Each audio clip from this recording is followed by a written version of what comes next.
This is a pretty old First Alert fire alarm. It's smoke alarm, I should say. Better not be fire. First Alert. The model number is SA320.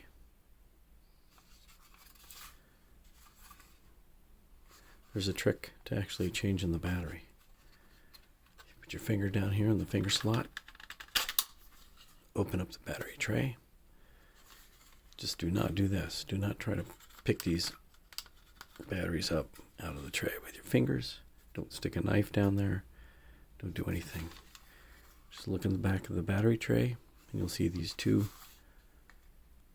tabs right there. Those are knockout tabs. Basically put your thumbs behind there, or your fingers behind there.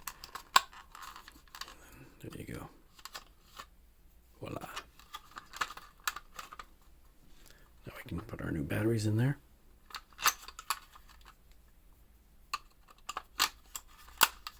Close her up. Oh shit.